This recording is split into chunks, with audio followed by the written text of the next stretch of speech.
Hello, my friends. How's it going? Welcome back to D&D University. My name's Colby, and I'm a longtime player of this fantasy game and communal storytelling thing that we all love so much. I've been playing Dungeons and Dragons for many years. I've been YouTubing about it for quite some time now, and I will be your professor. This is course 104, the fourth in a series of 5 courses, videos that will have the aim of teaching you the basics of this game that we love. By the end of this series, you should have a working understanding of the core concepts of the game that will get you ready to play. So, thanks for being here. Happy to have you. Before we begin, just a reminder, as always, if you enjoy the content, please don't forget to like and subscribe so that you don't miss any future content, any future courses that come up. Now, if you have not yet watched the first 3 courses in this series, 101, 102, and 103, I strongly encourage you to do so. And again, you can find them on my channel, specifically under the playlist D&D University. In those episodes, we first give you a basic kind of intro to the game, what it is, how it works. In 102, we walk you through creating your very first character for Dungeons & Dragons. And in 103, we discuss combat and start to get into kind of the nuts and bolts of how that works in-game. Today, we are going to talk about one of my very favorite things about Dungeons & Dragons, and that is spells. In the last course, we mentioned, one of the things that you can do on your turn in combat is cast a spell. But we didn't really talk about it much other than that. And other than a few kind of mentions and allusions to it in the first 3 episodes, we haven't really gotten into spells yet. And so we need to take a deep dive, talk about what they are, how you get them, what kinds of things they can do, how you use them, and everything in between. To start off, the ability to cast spells is largely dependent upon your class, your character class. So generally speaking, for example, barbarians, while they are great at hitting things with big weapons and enduring lots of attacks from lots of enemies, they don't really excel at the arcane arts, right? Or the divine arts, for that matter. Rogues, similarly, are fantastic at sneaking around, picking locks, disarming traps, stabbing people in the back. But with a few exceptions, they also don't really excel in spellcasting. On the other hand, some classes are practically defined by their ability to cast spells, the types of spells that they cast, and most of their turns in combat are spent casting spells or using spells that they have previously cast, right? And this is generally true, for example, for like wizards and clerics, to name just 2. So, what do spells do exactly? To tell you the truth, that pretty much depends on the spell. As of the recording of this particular video, there are over 500 official spells in Dungeons & Dragons. Now, before you get overwhelmed, no spellcasting character will have access to all 500 of those, and definitely not all at once, right? The class who has the most access to the greatest number of spells, the wizard, only gets access to a few of them per level, each level that they gain. So again, it's not super overwhelming, but there are a lot to know about, to learn about, to choose from. Spells can do almost anything you can imagine, frankly. Some spells are great at doing magical damage to their enemies in the forms of a ball of fire or a bolt of lightning. Others may restrain, trap, or otherwise control your enemies in an invisible force field or a sticky spider's web. Some can heal allies who are injured or even who have gone unconscious, or, as we talked about last time, can even bring people back from the dead. Some can bolster you or your allies to make you more efficient in combat and give you advantages like letting you be able to fly or letting you become invisible. Still others might transform you or an ally into a powerful beast with frightening combat abilities, or conversely transform your enemies into something much less scary, like a harmless goldfish, so they can't threaten you or your friends. The capabilities of spells are almost endless, but there are a few very important things that you need to know about what is required to cast them. So it's important to know that each spell has a spell description that gives you all kinds of information about what it does, what's required to cast it, and things like that. And if you look in the player's handbook in chapter 11, it will go through all of these spells and give you a description for each of them. I would advise you not to do it yet, or maybe just glance at it so that you know it's there. But we're going to go through and talk about each component of this spell description to help you understand what these things mean when it's describing the spell. First off, if you are playing a character that has the spellcasting ability, you will generally get access to your earliest spells at first level, sometimes second level. Generally speaking, as a first level spellcaster, you will get access to some first level spells and often some cantrips, which we'll discuss in a minute. And there will be a large variety of spells available to your class. Again, no class has access to all spells. So as you go through the player's handbook, which we've mentioned, and you should make sure you have a copy handy, whether digital or a hard copy, or again, a site like D&D Beyond. As you go through the player's handbook, you look at these spells, you will see which ones are available to the class that you are playing. Again, depending on your class, you'll get to choose from only a small selection of spells from the larger list of what's available to actually have access to, for all the characters in the game at all levels, right? So let's take the wizard, for example. At level 1, you get to choose 6 spells from the 40 or so that are available to first level wizards.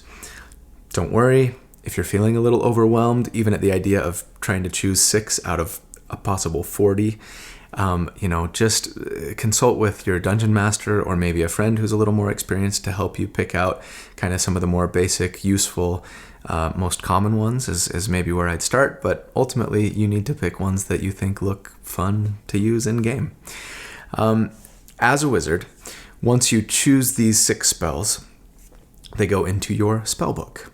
And now these are considered as part of your known spells. For some classes, there is a difference between spells that you know and spells that you have prepared.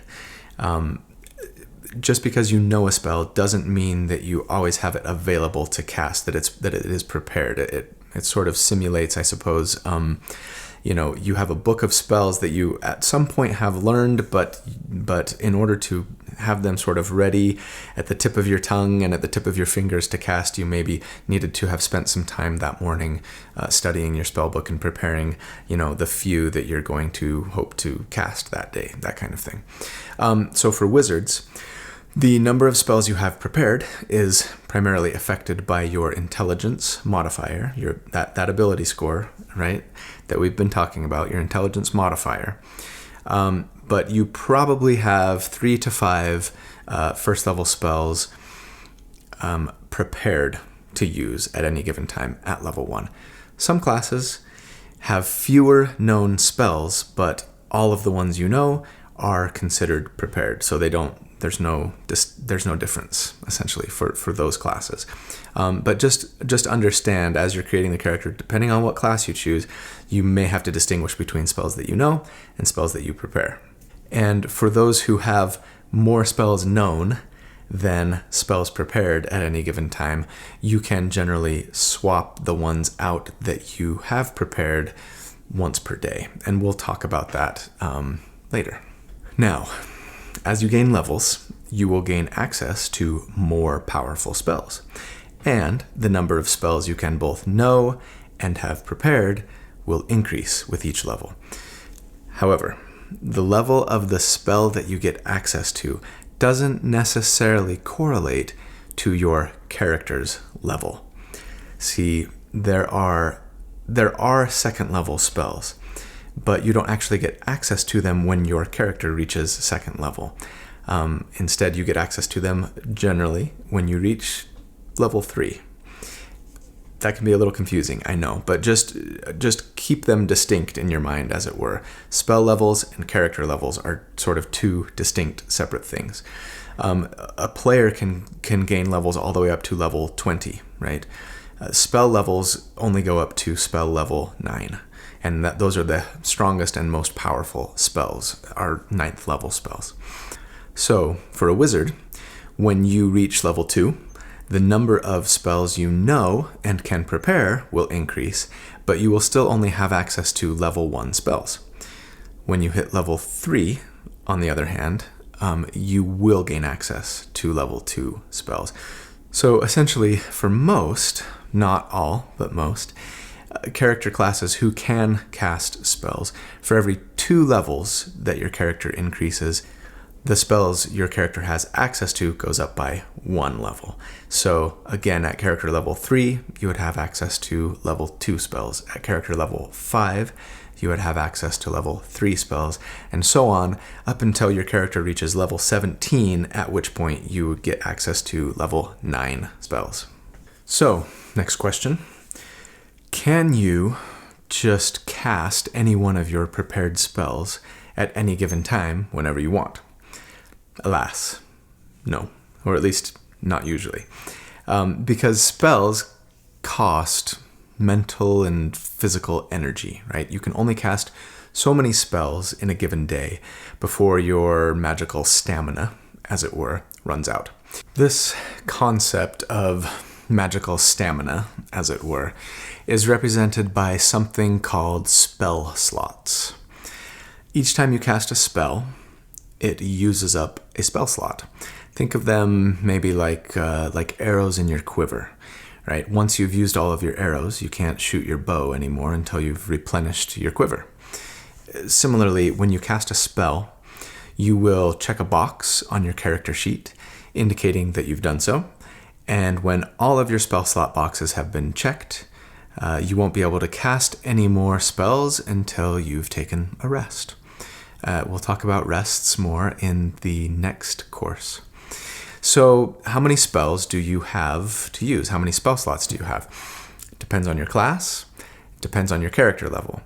So, going back to our wizard example, at level 1, you start off with 2 first level spell slots.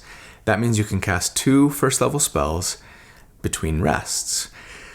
That may not seem like a lot, but keep in mind a couple of things. Spells are among the most powerful things that you as a character can do in Dungeons & Dragons. And so that's kind of one way to try and balance the fact that they are very powerful, is not letting you cast them all the time whenever you want, right? Also, those spell slots will increase, the number of spell slots will increase as you gain character levels. So when your wizard reaches level 2, you will have 3 first level spell slots. And when you reach level 3, you will have 4 first level spell slots, and because you now have access to second level spells, 2 second level spell slots, right? So for a total of 6 total spell slots available to you in your arsenal that you can use before you need to rest to cast any more. Okay, so next question. Let's say that you have used up all of your first level spell slots in a given day, but you still have your second level spell slots available, and you really want to cast a first level spell. Can you use the second level spell slot to cast a first level spell? The answer is yes, you can. Hooray. In fact, most spells, not all, but most spells will actually increase in power if you upcast them. In other words, use a spell slot that is higher than the spell's indicated level, right? Let's look at an example. One of the most common spells in the game is a first level spell. It's called Magic Missile. Magic Missile tells us that when we cast this spell, we create 3 glowing darts of magical force to shoot at your enemies. For each dart, you get to roll a 1d4, 4-sided die, and add 1 to the damage. So it's a 1d4 plus 1 of damage, and you get 3 of them for a total of 3d4 plus 3, right? So let's say I'm casting this spell and I rolled a 4. You're just going to have to trust me on that one. A 1 and a 3. So that's 7, 8 damage plus 3, so 11 damage. Not bad for a first level spell, right? So I shoot these magical darts at an enemy. I do 11 damage to them, and that's great.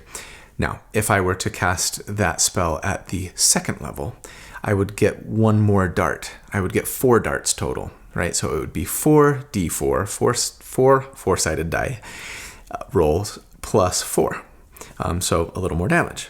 So you will constantly need to decide, do you use those higher level spell slots to cast a potentially more powerful higher level spell, or do you upcast your lower level spells for greater effect?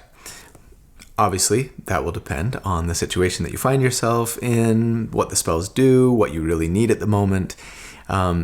Doing more damage with a more powerful magic missile would be great.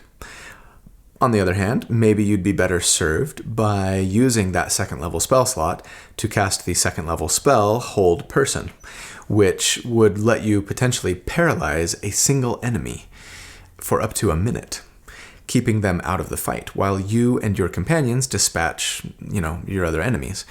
The power and versatility that you get from the variety of spells available to you is one thing that, in my opinion, makes spellcasting classes so much fun.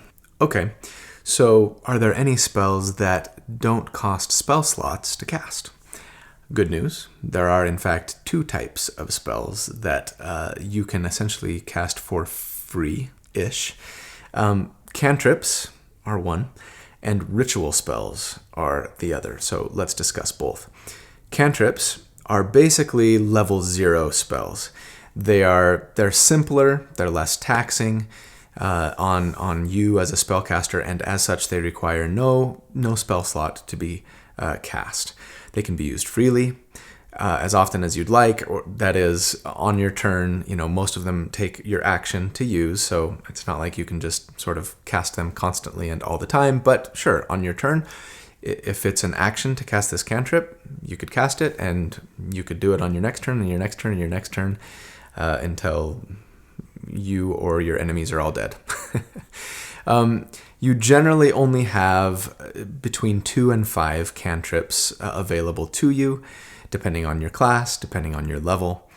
But they are great to use when you're trying to preserve your more powerful spell slots, or you're all out of spell slots for that matter.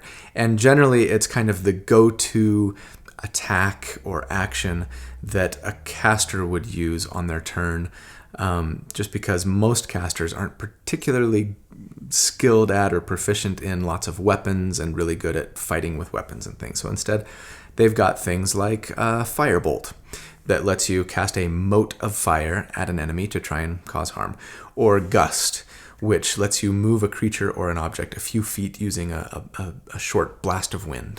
Rituals, on the other hand, are more powerful than cantrips, and they do have a spell level of level 1 or higher.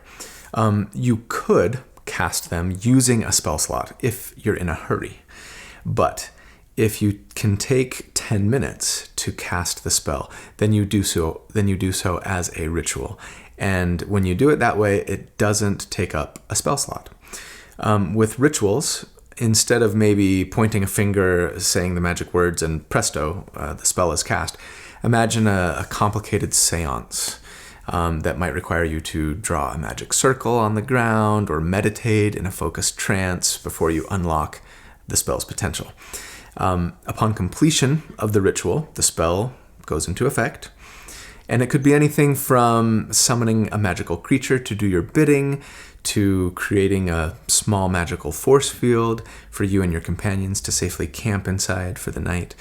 There are only a few spells, relatively speaking, that can be cast in this way as a ritual, and they will be marked with a ritual tag in the spell description. It looks like a little R right next to the spell name in the player's handbook. Speaking of casting time, let's discuss how long spells take to cast. Last course, we talked about actions, bonus actions, and reactions in combat. The vast majority of spells have a casting time of one action. Some have a casting time of a bonus action, but there's something important to keep in mind as those relate to each other. If you cast a spell using a bonus action, you cannot cast another spell using your action unless that spell is a cantrip. Similarly, if you use your action to cast a spell of first level or higher, you cannot use your bonus action to cast a spell unless it is a cantrip. I suppose it would be too demanding on your magical stamina to cast 2 non-cantrip spells in such a short time, right? So just keep in mind that if you're casting a spell of first level or higher, whether you're using an action or a bonus action, if you want to cast another spell using whatever you didn't use, the action or the bonus action, it has to be a cantrip, okay? A few spells can be cast as a reaction. There aren't a lot of them, but as a reminder, that's something that you can do once per round, right? We talked about this in the last video. There aren't a lot, like I say, of spells that can be used this way, cast as a reaction, but for example, there's a spell called Shield, and you can cast it as a reaction. What happens is when you get hit by an enemy attack, somebody else, some other creature on their turn attacks you and they hit you. As a reaction, you could cast this spell, and it's called Shield, and it would magically raise your armor class by 5, potentially causing the attack to miss you. So let's say the character rolled an attack against you and they hit you but barely. Your armor class is a 13 and they rolled a 15 to hit. They hit, but you could say, oh, as a reaction, I cast my shield spell. It raises my armor class by 5, so that's 18. And so now that 15 that the creature rolled misses, right? And so that's just one example of a spell that you could potentially cast as a reaction. Some spells, however, take much longer to cast than a simple action, bonus action, or reaction. Some take a minute to cast, some take 10 minutes, and not just rituals, which also take 10, as we've discussed, and some particularly powerful ones can take up to an hour or more. For any spell that takes longer than an action to cast, you have to spend all of your time, focus, and energy on trying to cast the spell. And if your concentration is broken, and concentration is an actual game mechanic that we'll talk about momentarily, then you will have to begin the spell again. Is there a limit to how far a spell's effects can reach? There is. And the range of a spell's effects will vary from spell to spell. Some spells have a range of self, meaning that they are cast on you, and they will provide some sort of benefit to you, like the spell Mage Armor, for example, which raises your armor class to a 13 if you're not wearing any other kind of armor. Some spells have a range of touch, which obviously would require you to touch the target that you're casting the spell on. If they are willing to receive the spell, they're an ally, you can simply touch them and cast the spell without having to roll to see if you succeed. But of course, if it's an enemy that you are trying to touch and cast this spell on, and they don't necessarily want you to do that, likely because you are going to cause them harm or intend to cause them harm, you will have to make a spell attack roll, which we'll talk about in a minute. Much like a barbarian would have to roll to see if they hit an enemy with their great axe, right? Most spells can be cast from a distance, though that will vary from 5 feet to hundreds of feet, and or greater even in some instances. And the range of the spell will always be told to you in the spell's description. Okay, so what? You want to cast a spell. Do you have to say any magic words? Do you have to wave your hand in a special fashion? Do you have to use a magic wand? I mean, it's Wingardium Leviosa, not Wingardium Leviosa, as we all know, right? So, of course, the answer is yes. You have to do sometimes all three of those things. There are three components that may come into play when you try to cast a spell: verbal components, somatic components, and material components. And you will see these listed in the spell description. However many of them are needed. Some may just require one, some two, and some all three. And we will talk about each of them. Verbal components are simply the proper incantation, the proper words, right, to cast the spell. You, in game, can flavor these however you like. You can make up your own magic words for your spells. You can look up something fun online, words for a magic spell. Or you can simply say, I cast the spell, right, if you don't want to have fun with it. But importantly, if there's something keeping you from speaking the words in-game, such as another spellcaster having cast a silence spell on you and put you in a magical bubble of silence, essentially, where no sound can be made, then you cannot cast the spell if it has a verbal component. Somatic components are essentially the signs, the motions, the gestures that you would make with your hand or hands in order to cast the spell. If a spell has a somatic component, you must have at least one hand free in order to cast it. So if you're holding, say, a staff in one hand and a shield in another, you might have to drop one before you cast the spell. You will have to drop one before you cast a spell with a somatic component, unless you have some feature or ability that would make an exception to that. Material components can be the most complicated. These are essentially the ingredients necessary to cast a spell. They're found in the spell description, of course, and they usually provide really great flavor for the spell in-game. So things like a bit of makeup applied to the face as you cast the spell are the material components for the Friends spell that helps you be more persuasive and charming to someone that you are interacting with. Or a pinch of fine sand, rose petals, or a cricket make up the material components of the Sleep spell that obviously puts your enemies to sleep magically.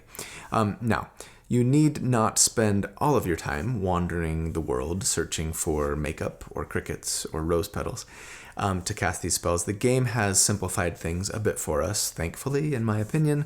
And you can simply acquire what's called a component pouch. Most casters have one listed as part of their starting equipment in order to cast the spells, and it's just assumed that all of the components you would need can be found inside, but feel free to sort of draw upon the material components listed for the spell as you are talking about what you're doing in game to cast the spell to make it a little more fun, I think. Alternatively, you could simply use a magic wand or a crystal or something as what's considered a spell focus, and that can substitute for your spells, for the material component of your spells, even though it might be a little less fun, in my opinion. Now, some spells have a material component listed that indicates a money or gold cost associated with that component. And when that is the case, you must have that specific component on your person in order to cast the spell.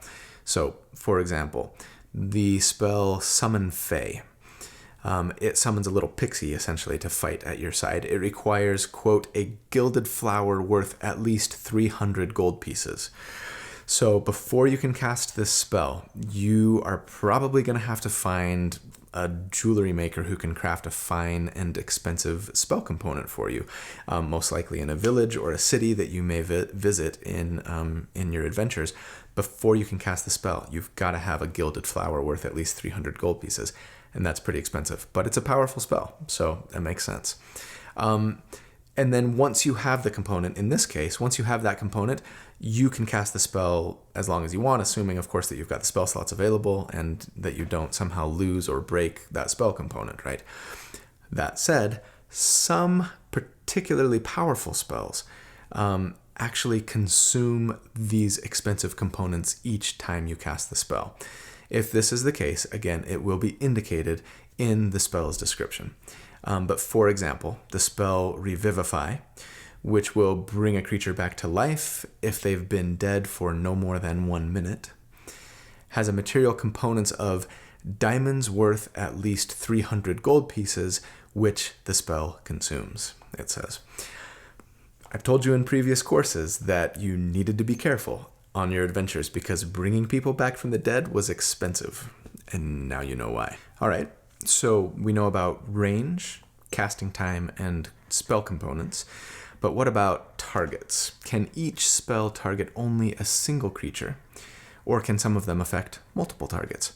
Yes, there are spells of both types, both single target and multiple target spells. Some multiple target spells will tell you that you choose up to a number of targets that you want to affect with the spell. The aforementioned magic missile is a good example. You get 3 glowing magical darts, as I've mentioned, right? But you don't have to direct all 3 of them at the same target. You could do 2 at one person and 1 at another, or all 3 of them at, 3 different, 1 at each, 1 at 3 separate targets. Other spells, like Aid, for example, tells you that you can choose up to 3 creatures within 30 feet of you, and each of them gets some extra hit points. Many spells that attack only a single target actually require you to make an attack roll. Just like a character who is trying to hit an enemy with a weapon attack must make an attack roll. And I mentioned this briefly a moment ago. The difference is most weapon attacks use your strength or your dexterity modifier to see if you hit, like we discussed last time in Course 103, right? As well as how much extra damage you do if you do hit. With spellcasting, you actually use your spellcasting ability score, not your strength or dexterity, right? And as we've mentioned, that is different for each class, depending on the class that you are. So for wizards, for example, that's your intelligence modifier. But for clerics, it's your wisdom modifier. So let's say your wizard wanted to try and hit somebody with a firebolt spell. That's a cantrip, so it wouldn't cost any spell slots. They would simply roll an attack, roll a d20 to make an attack, add their intelligence modifier. So if you had a 16 intelligence, that would be +3, right? Also add their proficiency bonus because they are proficient in these spells that they're casting, right? To see if they hit. If the spell hits, if you hit the target's armor class or above, right? Just like with weapon attacks, you would roll for damage. And in a firebolt's case, we're told in the spell description that a firebolt does a 1d10, a 10-sided die of fire damage. Great. So you roll that, and that's how much damage you do. That's how much you reduce the enemy's hit points by. One thing that is different about spells compared to weapon attacks, most of the time, you don't actually get to add your ability score modifier, again, for wizards, intelligence, to the damage of the attack. So you benefit from your higher ability score to see if it hits, and even your proficiency bonus. But again, you don't usually add that ability score modifier to the damage once it hits. You being more intelligent isn't going to make the firebolt that you just cast somehow more painful for the enemy that you hit it with. Additionally, some spells affect an entire area, and any creature within the area may potentially be affected by the spell. For example, the quintessential wizard spell in Dungeons & Dragons, Fireball, not Firebolt, Fireball, says that you cause an explosion of fire that erupts in a 20-foot diameter sphere. That's 40 feet total from end to end, originating at a point you choose within a 120-foot range. Every creature inside that sphere will potentially take up to 8d6, that's 8 six-sided die rolls of damage. That's a lot of damage, but they do get a chance to avoid some of that damage by making a dexterity saving throw. Say what? What's a saving throw? We talked about death saving throws last time. These are similar. But hold that thought for one moment, because first I need to explain that these area of effect spells do come in a variety of shapes and sizes. They can be cones, spheres, cylinders, squares, etc. And I don't want to get too much into the nitty-gritty right now on this, but this is just one more reason why it can be really useful to use miniatures for yourself and for the other characters and creatures, even enemies, in the game, and a board or a grid, as it were, to play on, so that you can see where you might need to cast your area of effect spell, your fireball, for example, in order to both hit as many enemies as possible, but also to potentially, hopefully, avoid hitting any of your friends as well, because yes, most of the time, if a harmful spell affects enemies in an area, it will affect your friends too, so you got to be careful. Okay, back to saving throws. Saving throws are a very common mechanic in Dungeons & Dragons for all characters. They are something that will often be required of you to make, or something that will be required of a character that you're casting a spell on to make, that will decide if the spell takes effect or not. It represents a creature's attempt to resist the effects of the spell, essentially. So every character has a saving throw modifier for each of the 6 ability scores. And again, the ability scores: strength, dexterity, constitution, intelligence, wisdom, and charisma. So the higher your ability score modifier, again, modifier, right? So a 10 is a +0. Your modifier is 0. An ability score of 12 has a modifier of +1. An ability score of 14 has a modifier of +2, right? Etc. The higher your ability score modifier, the higher your corresponding saving throw modifier will be. They are directly related. So different spells require a different type of saving throw. A fireball, for example, requires a dexterity saving throw. It's the victim's attempt, I suppose, to duck behind cover or roll out of the way of the flames as they explode. A spell like Charm Person, on the other hand, which seeks to sort of brainwash a creature and make an enemy perceive you as a friend, would require a successful wisdom saving throw in order to resist the spell's effects. When a creature is required to make a saving throw, they simply roll a d20, add the appropriate saving throw modifier, and match it up against the spellcaster's difficulty check, or DC. The spellcaster's difficulty check is calculated thus: 8 plus your proficiency bonus, the spellcaster's proficiency bonus, plus the spellcaster's ability score modifier. So again, if I'm a wizard, that's my intelligence, right? Etc. I know we just introduced a lot of new terms. Feel free to rewatch that segment if you feel like you need to. One question you might be having is, why do I have separate saving throw modifiers if they're directly related to my ability score modifiers? Why not just call them my ability score modifiers?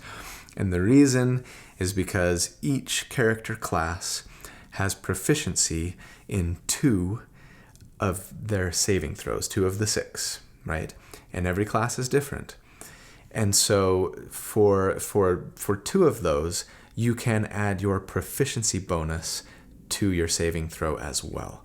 So they're listed kind of in a separate box on the character sheet, just to help you realize and remember when you may have a higher saving throw score than your ability score modifier may be. Hopefully that makes sense. All right, let's give some examples. Let's say you are a 5th level wizard with a 16 intelligence, okay, or an intelligence modifier of +3. You cast a fireball at 3 orcs who are all standing within 40 feet of each other, okay?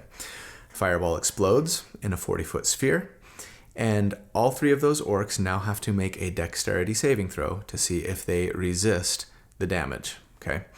So the fireball spell description says that you roll 8d6, or a 6-sided die 8 times, right, to determine the damage, and if the creatures make their saving throw, we are told, then they only take half damage. So they don't resist the spell completely in this case. Even if they make their saving throw, they still take damage. It's just half. So you rolled 8 6-sided dice, and you came up with a total of 24 damage, right? Now, orcs have a +1 dexterity modifier, so they get a +1 to their dexterity saving throw. They don't have proficiency. They don't get to add their proficiency bonus here. The Dungeon Master rolls, as always, for the enemies, right? So the Dungeon Master rolls for orc number 1 and rolls a 12. Okay, was that high enough? Did the orc succeed? Well, what's your DC? What is your difficulty check for that fireball spell? Again, 8 plus your proficiency bonus plus your ability score modifier. So at 5th level, your proficiency bonus is +3.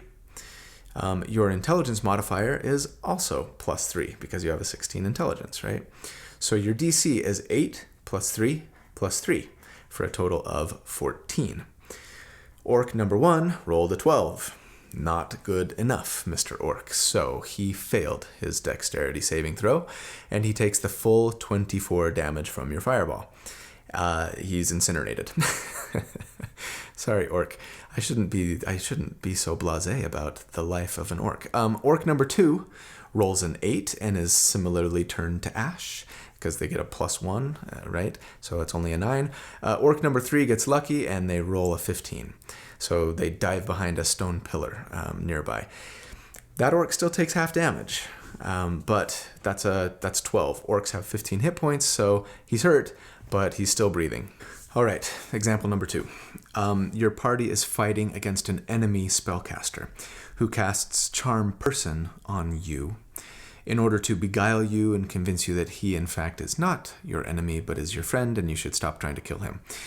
You are this same level 5 wizard, and you have a fairly low wisdom score. It's only a 12, so it's a +1 to your ability score modifier, right? Now, as a wizard, you are proficient in wisdom saving throws. As I mentioned, every class has proficiency in 2 of the 6 saving throws, and for wizards, that's intelligence and wisdom. So that's great for you in this situation because now you get to add your proficiency bonus as well as your wisdom score modifier on your wisdom saving throws, which you're going to need to make in order to resist this Charm Person spell that the wizard is casting on you.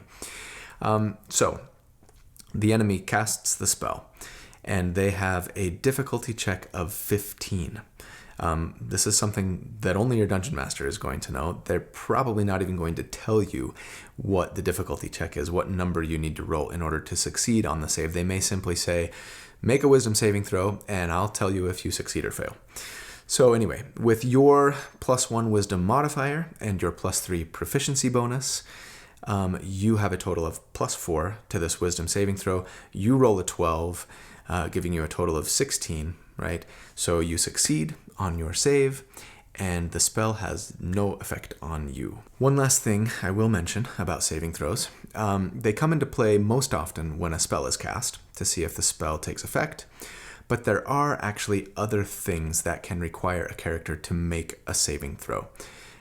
Someone in your party, for example, may inadvertently trigger a trap that shoots a bunch of arrows out of the wall from a hidden alcove or something, and you might in that case need to make a dexterity saving throw in order to try to avoid those arrows.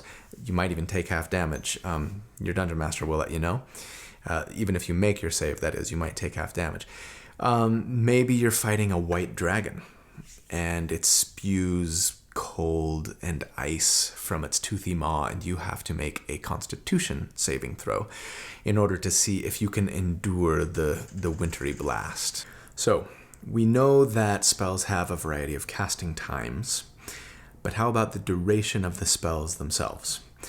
Most spells are instantaneous. They take effect when you cast them, and then they're done. But many of them last for multiple rounds, or can even last indefinitely, so long as the effect of the spell isn't somehow dissipated or destroyed by an adversary. The duration of the spell will be noted, of course, in the spell's description.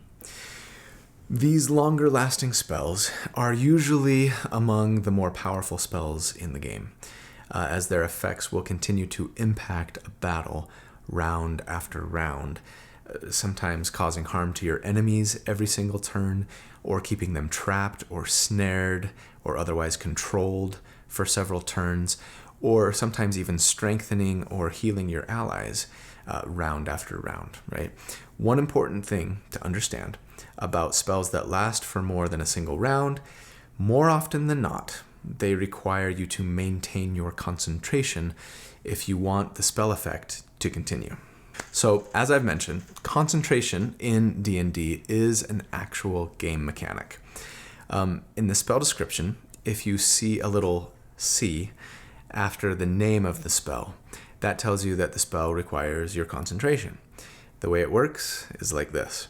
You cast the spell, and from that moment on, the effects of the spell last for as long as the duration in the spell description indicates, usually a minute or more, so long as you don't lose your concentration. The way you lose your concentration is by either intentionally dropping it, or, and you can do that at any time if you want to end the spell effect, or by failing a concentration saving throw, a constitution saving throw, or a concentration check. More saving throws. Bear with me, we're almost done. So, if you are concentrating on a spell, anytime you take damage, you have to make a constitution saving throw in order to see if you maintain your concentration. If you succeed on the saving throw, you don't lose concentration, and the spell effect continues on as before, uninterrupted. If you fail the saving throw, your concentration is broken, and the spell effect you are concentrating on ends. So, what is the difficulty check, the DC, of the saving throw that you need to roll, right, in order to know if you succeed at the saving throw? It depends on how much damage you took. So it's quite simple. The DC, or the difficulty check of the save, is the greater of two numbers. Either the amount of damage you took cut in half, or 10, whichever's greater. So if you took 24 damage from something, first of all, what hit you? That's a lot of damage. But if you took 24 damage from something, half of 24 is 12, so you would need to roll a 12 or higher on your Constitution saving throw, including any bonuses you may have, right? Your Constitution ability score modifier and your proficiency, if you're proficient in Constitution saving throws, to maintain your concentration. If you took 18 damage on an attack, half of that is only 9, and 10 is more than 9, so the difficulty check would be 10 for your saving throw. All right, let's look at one final example to help us understand this. So you are the same level 5 wizard. You're fighting a bunch of orcs, as we are wont to do, apparently. You happen to be concentrating on one of my favorite spells in the game. It's called Shadow Blade, and it allows you to summon a magical shadowy sword in one hand, and you are using this magical shadowy sword to great effect to slay many a foul orc, turn after turn. However, using Shadow Blade requires you to maintain concentration. A particularly large and brutish orc approaches you and takes a swing at you with its great axe. Its attack roll is higher than your armor class, so alas, it hits. And it does 12 damage to you. Now, you need to make a Constitution saving throw in order to see if you maintain concentration on your Shadow Blade spell.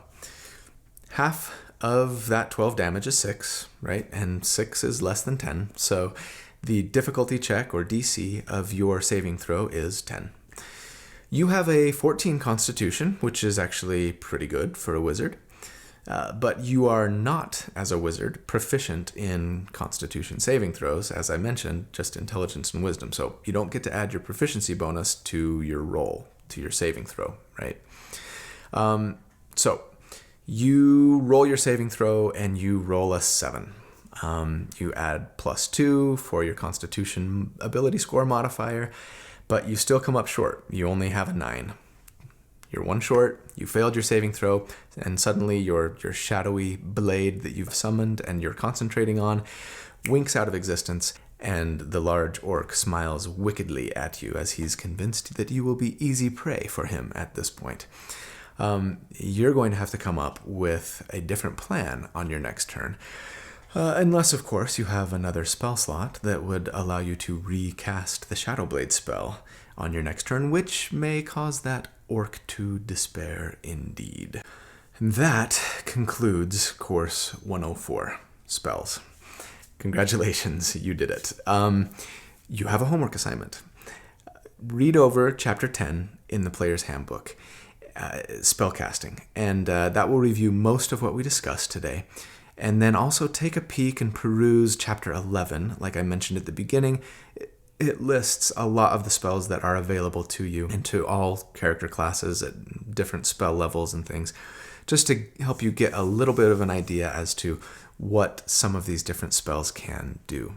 Make sure you tune in to our next course, Course 105, which will be the final of these 100 level introductory D&D courses, where we will focus on roleplay and things you do outside of combat. As always, my office door is wide open, so please, if you have any questions, just ask them in the comments. I will do my best to answer them, and of course, don't forget to like and subscribe so that you don't miss any future content. Thanks so much, everybody. Appreciate you watching. Hope you have a fantastic day, and we will talk to you soon.